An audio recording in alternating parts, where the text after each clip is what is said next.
नमस्कार। नीतीश कुमार ने फिर साबित किया कि उनकी चाल को समझना तेजस्वी की बस की बात नहीं। समझिए कैसे।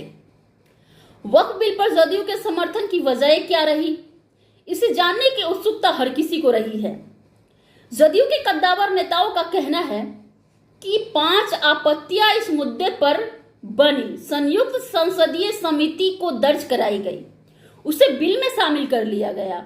महादलितों को सरकारी योजनाओं का लाभ और महिला संवाद का शुभ आरंभ कर नीतीश कुमार ने तेजस्वी की तेजी को ब्रेक लगाने की चाल चल दी है। अब आगे विस्तार से पूरा खबर जानते हैं। समझिए, बिहार के सीएम नीतीश कुमार के बारे में उनके विरोधी कई तरह की बातें कहते हैं। नीतीश कुमार के साथ सरकार में डिप्टी सीएम रह चुके आरजेडी नेता तेजस्वी यादव ने तो नीतीश कुमार को अचेत साबित करने का अभियान ही छेड़ दिया है। जन सुराज के संस्थापक प्रशांत किशोर भी नीतीश कुमार की मानसिक स्थिति पर सवाल उठाते रहे हैं, पर ऐसा कहना या सोचने वाले भूल जाते हैं कि जवानी में हल जोतने वाला बैल बुढ़ापे में हल जोतने की कला नहीं भूलता। नीतीश को मानसिक रूप से बीमार बताकर सत्ता में उनकी विरासत का दावेदार बनने के लिए तेजस्वी की लाड़ तब से टपकती रही है जब 2 बार नीतीश की कृपा से वे डिप्टी सीएम बन गए। नीतीश को बूढ़ा, बीमार और लाचार बताने का वे कोई मौका अब नहीं चूकते। महागठबंधन की गुरुवार की हुई बैठक के बाद तेजस्वी ने फिर नीतीश कुमार को अचेत बताया है। विपक्षी नेताओं ने तो उनके हाव भाव और बोलने के अंदाज को लेकर न सिर्फ सार्वजनिक बयान देना शुरू किया है, बल्कि सोशल मीडिया पर मीम्स की भरमार भी लगा दी है।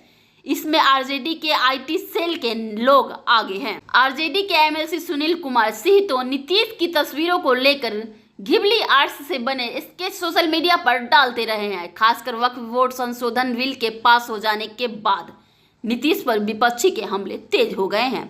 वक्फ बिल पर जदयू के समर्थन से नीतीश को मुस्लिम विरोधी साबित करने का विपक्ष को अचूक मौका मिल गया है। उन्होंने घिबली आर्ट्स का एक स्केच डालते हुए लिखा है, जितने बड़े शुभचिंतक ये मेरे हैं, उससे भी बड़ा शुभचिंतक मैं भी इनका हूँ। लेकिन गौरतलब हो कि वक्फ बिल संशोधन विधेयक पर इनकी डूबती हुई पार्टी का असली चेहरा उजागर हो गया है और इन्होंने बता दिया कि मेरे पेट में ही नहीं बल्कि मेरे पीठ पर भी दांत है। मानसिक रूप से बीमार चल रहे इस बेचारे व्यक्ति, उन्होंने नीतीश का नाम तो नहीं लिखा है, लेकिन तस्वीर से स्पष्ट है कि वे नीतीश कुमार के बारे में कह रहे हैं। सुनील कुमार सिंह वही एमएलसी हैं जिन्हें नीतीश आपत्तिजनक टिप्पणी का दोषी माना गया था। उनकी विधान पार्षद की सदस्यता भी रद्द हो गई थी, सुप्रीम कोर्ट के आदेश से दोबारा बहाल हुई।